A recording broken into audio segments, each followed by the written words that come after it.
Hey fragrance buddies, I'm Bree and today I'm here with our very first episode of When Bath Bombs Go Wrong. In this series, I'll be getting to the bottom of some of the most common bath bomb issues that you can run into and how to fix them. If you're just getting started or just trying to troubleshoot, this is the series for you.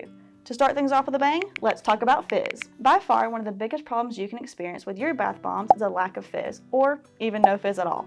Bath bombs are loved by many for their fizzy reaction they create in the tub, which is caused by two ingredients they're made with.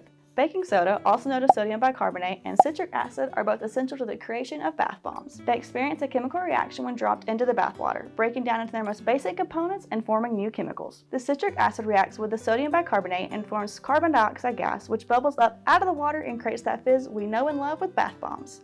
It's the same reaction that makes your Coke fizzy too. So if your bath bombs aren't fizzing a lot, or they don't fizz at all, it's safe to assume the baking soda and or the citric acid are the culprits. Bath bomb recipes can vary greatly, but the ideal ratio of baking soda to citric acid is about 2 to 1. That means for every 1 part of citric acid you use, you'll need double the amount of baking soda. For example, a good bath bomb recipe will include 2 cups of baking soda and 1 cup of citric acid. If your ratio is different than this, or you're skipping either of these ingredients, your bath bombs won't create the impact you're looking for. There's hundreds of bath bomb recipes that follow this ratio, whether you're following along with someone else or creating a recipe from scratch.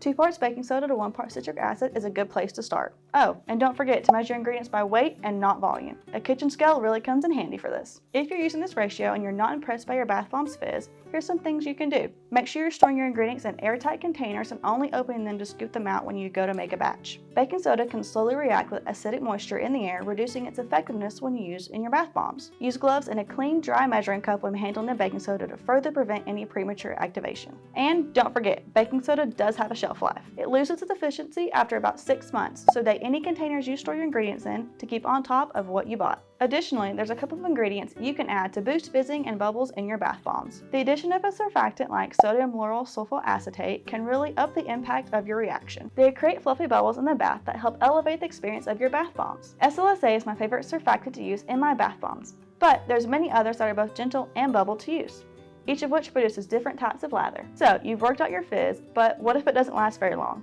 It's no fun to enjoy a relaxing bath if you toss a bath bomb in and it only lasts a couple of seconds. A fast reaction can be fun, but if you want to prolong it, I've got a secret for you. Using a starchy ingredient in your bath bombs like Arrowroot Powder acts as a stabilizer and slows the reaction down a bit without reducing any of the fizz. I highly recommend adding Arrowroot Powder to your bath bombs at about half the weight of your citric acid, but with your own testing, you may find that you prefer more or less. Well, I hope that fixed all your bath bomb troubles. With these tips and tricks, you'll be on your way to fizzy delight in no time. But there's still some more that can go wrong when it comes to making bath bombs, whether they sink, have a weak scent, or leave your tub horribly messy. If you want to eliminate these problems for good, make sure to join me for episode 2 of When Bath Bombs Go Wrong, where I'll be teaching you how to make bath bombs that float. Until then, subscribe and like that bell icon, and I'll see you next time.